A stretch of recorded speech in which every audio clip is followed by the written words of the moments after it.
Good morning students. तो last class में हम पढ़ रहे थे सिस्टम ऑफ लीनियर इक्वेशंस को हमें कैसे सॉल्व करना है, जहाँ पर हम तीन केस पढ़े थे। फर्स्ट केस हमारा था determinant of A is not equals to zero. Second case था determinant of A equals to zero. उसके अंदर भी हमने दो केस बनाए थे। First was adjoint of A multiplied by matrix B is equals to 0 and adjoint of A multiplied by B not equals to 0। First case के अंदर हमारे पास में यूनिक सॉल्यूशन एग्जिस्ट कर रहा था। इस केस के अंदर हमारे इनफाइनाइटली मैनी सॉल्यूशन एग्जिस्ट कर रहे थे और इस केस के अंदर कोई भी सॉल्यूशन एग्जिस्ट नहीं करता। यहाँ पर हमारा मैट्रिक्स ए कहाँ से आता है, जो भी हमें सिस्टम गिवन है वहाँ से हमें मैट्रिक्स ए मिलता। एक्स का मतलब column matrix with unknown variables and matrix B is also column matrix with constants. ठीक है, तो अभी हम इन चीज़ों का यूज़ जो है एक्सरसाइज 4.6 को सॉल्व करने में करने वाले हैं। तो एक्सरसाइज देखते हैं।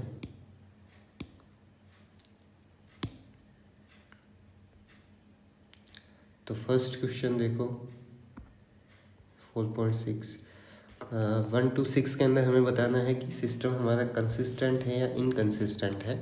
तो डिटर्मिनेंट ऑफ ए अगर नॉट इक्वल्स टू जीरो आता है उस कंडीशन में सिस्टम कंसिस्टेंट होगा। इनफाइनाइट मैनी सॉल्यूशन वाली कंडीशन में भी सिस्टम कंसिस्टेंट होने वाला है इन दोनों में, और लास्ट वाले केस में जो हमारा सिस्टम रहेगा वो इनकंसिस्टेंट रहेगा। So first question is x plus 2y is equals to 2 and 2x plus 3y is equals to 3। तो मैट्रिक्स फॉर्म में अगर चेंज करते हैं तो ये बन जाएगा 1 2 2 3 into X Y is equals to 2 and 3 column matrix. तो ये हमारा मैट्रिक्स ए हो गया, एक्स इक्वल्स टू बी। तो मैट्रिक्स ए हमें यहाँ से मिल गया 1 2 2 3। इसका डिटर्मिनेंट फाइंड कर लो पहले। तो 3 1 जा 3 -4 नॉट इक्वल्स टू 0। इसका मतलब यूनिक सॉल्यूशन एग्जिस्ट करेगा। इसका मतलब हमारा सिस्टम जो है वो कंसिस्टेंट सिस्टम है।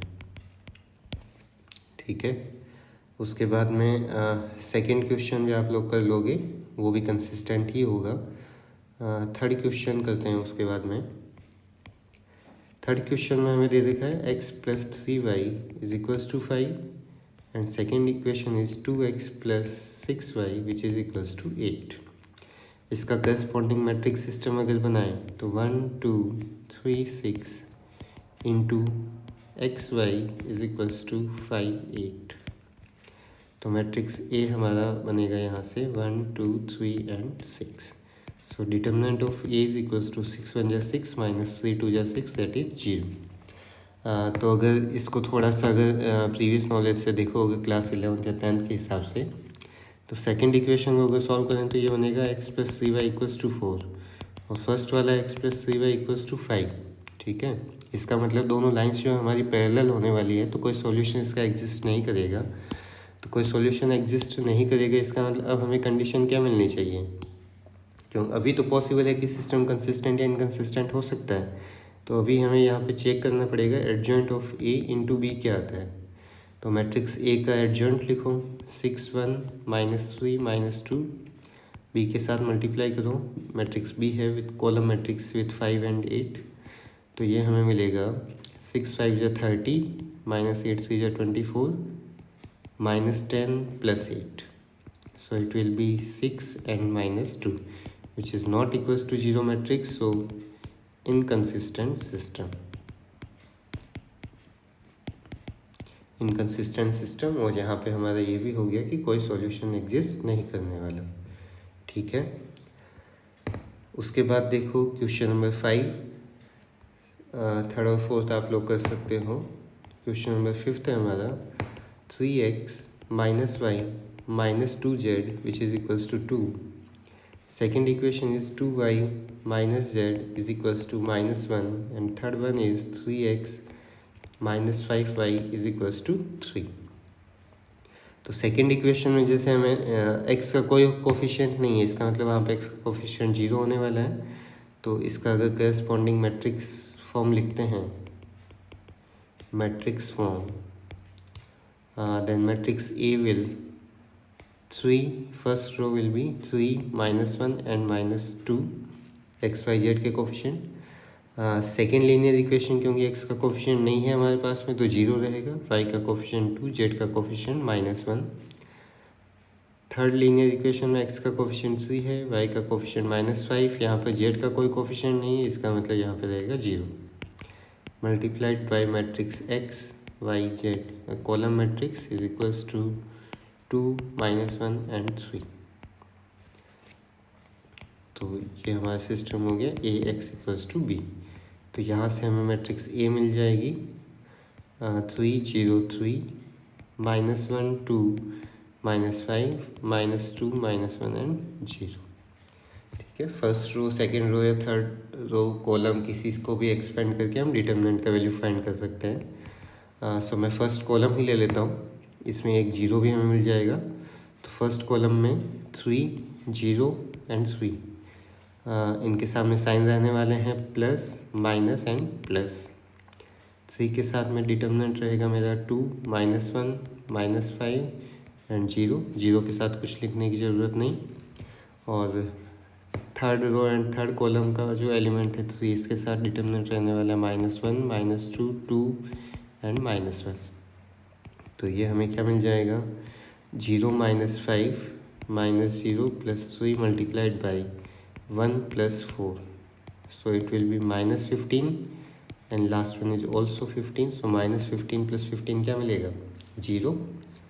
तो दोनों डिटर्मिनेंट ऑफ ए हमारा 0 आ गया। तो यहाँ पर फिर से हमें पॉसिबल है कि सिस्टम हमारा कंसिस्टेंट होगा या इनकंसिस्टेंट होगा, क्योंकि इनफाइनाइटली मैनी सॉल्यूशंस भी एग्जिस्ट कर सकते हैं, कोई भी सॉल्यूशन एग्जिस्ट नहीं करे ऐसा भी पॉसिबल है।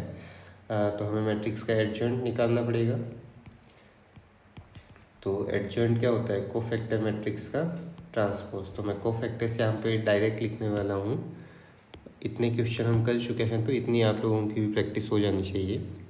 तो फर्स्ट कोफैक्टर मेरा बनेगा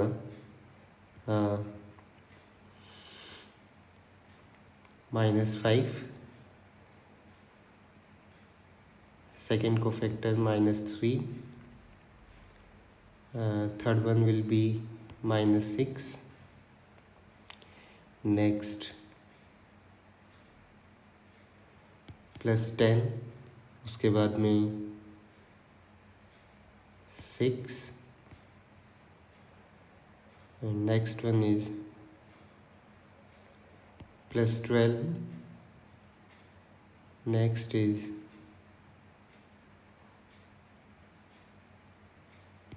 5, next +3 and last one is 6। तो इसका अगर ट्रांसपोज लोगे तो ये मिलेगा -5 -3 -6 10 6 12 5 3 एंड 6। तो ये तो तुम्हें एडजॉइंट मिला है अभी इस मैट्रिक्स का। अब एडजॉइंट को जो है मैट्रिक्स बी के साथ मल्टीप्लाई करो। सो -5 -3 -6 10 6 12 5 3 6 मल्टीप्लाई करोगे मैट्रिक्स बी के साथ। मैट्रिक्स बी हमें गिवन है 2 -1 एंड 3। देखना है हमें कि ये जीरो मैट्रिक्स बनता है या नहीं। सो फर्स्ट रो को फर्स्ट कॉलम से मल्टीप्लाई करोगे -10 -10 + 15, नेक्स्ट -6 -6 + 9, -12 + 18। तो जीरो मैट्रिक्स तो नहीं बनने वाला। It is -5 -3 -6। तो जीरो मैट्रिक्स हमें नहीं मिला, इसका मतलब जो है इस सिस्टम का भी कोई सॉल्यूशन एग्जिस्ट नहीं करेगा। No solution and hence system is inconsistent. ठीक है, इसी तरह से तुम्हें फर्स्ट क्वेश्चन सेकंड वाला करना है, फोर्थ एंड सिक्स्थ भी। इसके बाद में देखो 7 to 14 तक हमें सॉल्व करना है। Solve the system of linear equation using matrix method. तो एक 2x2 की मैट्रिक्स का ले लेते हैं, एक 3x3 की मैट्रिक्स का एग्जाम्पल ले लेंगे। क्वेश्चन नंबर 8 देखो, जैसे 8 के अंदर हमें सिस्टम गिवन है 2x - y = -2 and the second equation is 3x + 4y which is equals to 3। Matrix form में चेंज करूँ, matrix form 2 3 -1 and 4 multiplied by matrix x y which is equals to -2 and 3। तो ये हमारा matrix A हो गया x and equals to B. तो matrix A हमें मिला 2 3 -1 and 4। इसका डिटर्मिनेंट फाइंड करोगे, 4 2 जा 8 + 3 that is 11 which is not equals to 0। Hence unique solution exist. Unique solution जब एग्जिस्ट करता है तो हमें पता है कि एक्स का वैल्यू कैसे आएगा, ए इन्वर्स इंटू बी के इक्वल हो जाएगा। हमारे पास मैट्रिक्स ए का इन्वर्स नहीं है तो हमें ए इन्वर्स पहले निकालना पड़ेगा। सो पहले एडजॉइंट ऑफ ए निकाल लो। एडजॉइंट ऑफ ए 2 × 2 का तो आसान है, 4 2 1 -3। सो A inverse will be 1 / determinant of A into adjoint of A, that is 1/11 multiplied by 4 1 -3 and 2। So x will be equals to A inverse B which is 1/11 multiplied by 4 -3 1 2 और matrix B है हमारा -2 and 3 के साथ में column matrix. दोनों matrix को multiply करो, 4 × -2 -8 plus में रहेगा हमारे पास में 3। नेक्स्ट -3 × -2 +6 एंड +2 3 जा 6। तो ये बन जाएगा -5 एंड 6 + 6 12। तो ये हमें किसका वैल्यू मिल रहा है, matrix X. It means column matrix with X and Y. तो 1/11 को अंदर मल्टीप्लाई करोगे, -5/11 एंड 12/11। तो अब दो इक्वल मैट्रिक्स हमें मिल गई। सो x का वैल्यू बन जाएगा -5/11 एंड y विल बी 12/11। ठीक है। इसके बाद में एक 3 × 3 का मैट्रिक्स देखते हैं। बाकी सारे क्वेश्चन कर सकते हो। क्वेश्चन नंबर 11 करते हैं हम। 11 हमें दिया है 2x + y + z = 1, x - 2y - z = 3/2 and last equation is 3y - 5z = 9। तो सेकेंड इक्वेशन में क्योंकि तुम्हें राइट हैंड साइड में दिख रहा है कि कांस्टेंट जो है रेशनल नंबर की फॉर्म में है, मतलब फ्रैक्शन की फॉर्म में, तो उसको चेंज कर लो, पूरी इक्वेशन को 2 से मल्टीप्लाई कर दो। तो ये बन जाएगा 2x - 4y - 2z which is equals to 3। तो ये तुम्हारा फर्स्ट इक्वेशन हो गया, ये सेकंड इक्वेशन और ये वाला थर्ड इक्वेशन। तो यहाँ से करस्पॉन्डिंग मैट्रिक्स फॉर्म लिख लो।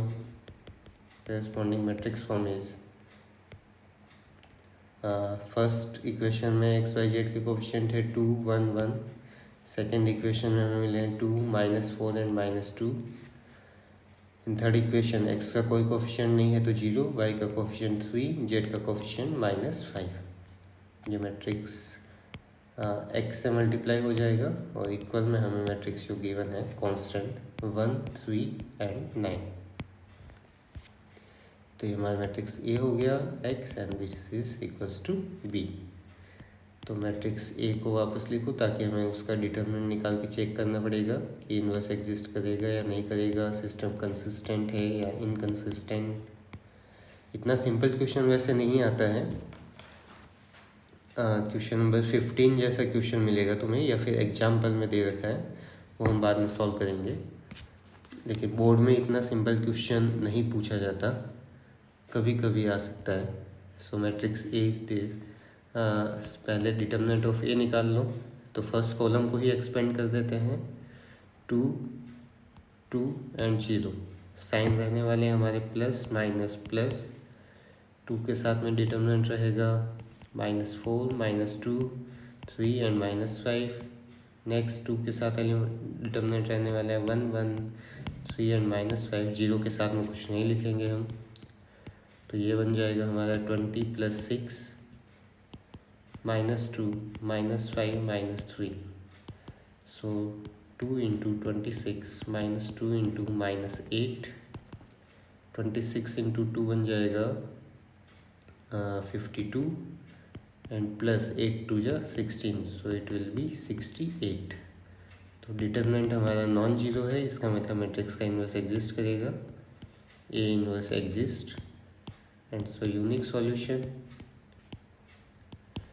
सॉल्यूशन है तो एक्स का वैल्यू हमारा ए इन्वर्स बी के इक्वल होगा। इसका मतलब पहले हमें ए इन्वर्स निकालना पड़ेगा। तो since matrix A is 2 2 0 1 -4 and 3,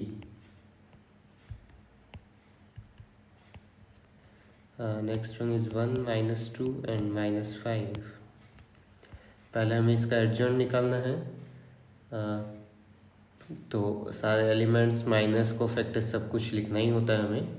मैं केवल माइनर और को फैक्टर लिखता जाता हूँ यहाँ पे। पहले माइनर निकाल लेते हैं। M11 का वैल्यू M11 का वैल्यू बनेगा तुम्हारा 20 + 6 दैट इज़ 26। M12 की वैल्यू बनने वाली है -10। M13 will be 2 3 is 6। M21 will be -5 -3 that is -8। M22 is -10। M23 will be 6। M31 is -2 + 4 that is +2। M32 is -4 -2 that is -6। and M33 will be -8 -2 that is -10। सो इनके corresponding को factor यहाँ पे लिख देंगे। A11 is equals to 26, A12 is equals to 10, A13 is 6, A21 is +8, A22 is -10, A23 will be -6, A31 will be +2, A32 will be 6 and last element A33 will be 7 -10। तो cofactor मिल गए हमें। तो यहाँ से हम डायरेक्ट एडजॉइंट ऑफ ए लिख सकते हैं, कोफैक्टर मैट्रिक्स का ट्रांसपोज। सो 26 10 6 8 -10 -6 2 6 and -10 और इसका रहेगा होल ट्रांसपोज। तो ये हमें मिलेगा 26 10 6 8 -10 -6 2 6 -10। तो अब हमें x का वैल्यू निकालना है। x is equals to A inverse into B. A inverse का मतलब हो गया 1 determinant of A into adjoint of A multiplied by matrix B। सबका वैल्यू पुट कर दो। डिटरमिनेंट ऑफ A का वैल्यू हमारा आया था 68, एडजॉइंट ऑफ A वो हमें मिला है 26, 8 2 10 -10 6 6 -6 -10 multiplied by matrix B. Matrix B है हमारा 1 3 and 9, 1 3 and 9। तो मल्टीप्लाई करो, देखो क्या आता है। 26 को 1 से करोगे 26 + 8 3 जा 24 + 9 2 जा 18। नेक्स्ट 10 1 जा 10 -10 से जा 30 + 9 6 जा 54। नेक्स्ट 6 1 जा 6 -6 3 जा 18 and -10 9 जा 90। सो 1/68 मल्टीप्लाइड बाई 26 + 24 हो गया हमारा 50, 50 + 18 68, 10 - 30 -20 -20 + 54 मतलब कि 34। And last one is 6 - 18 -12 -12 -90 -102। तो 68 को अंदर मल्टीप्लाई कर दो 1/68 को। तो 68/68 34/68 एंड -102/68। ये हमारा किसके इक्वल है? मैट्रिक्स एक्स के equal. So x will be equals to 68 upon 68, that is 1. Y is equals to 34 upon 68, that is 1 by 2. And z is -102 upon 68. तो 17 से कट करोगे, 17 6702 एंड 17 4 जा 68 एंड अगेन -3/2. तो x का वैल्यू हमें मिल गया 1, y का वैल्यू 1/2 एंड z का वैल्यू हमारा हो गया -3/2. ठीक है, तो इसी तरीके से बाकी सारे क्वेश्चन कर सकते हो 14 तक. 15 वाला भी, 15, 16 और एक दो एग्जाम्पल जो एक्स्ट्रा हैं वो हम नेक्स्ट क्लास में देखेंगे, जिसके अंदर बोर्ड पेपर्स के भी एक दो क्वेश्चन होंगे जो कि इम्पोर्टेंट हैं, नॉर्मल रूट से हटके हैं वो, जहाँ पर हमें डायरेक्ट क्वेश्चन नहीं पूछा जाएगा. सो बाकी क्वेश्चन अगली क्लास में देखते हैं. Thank you.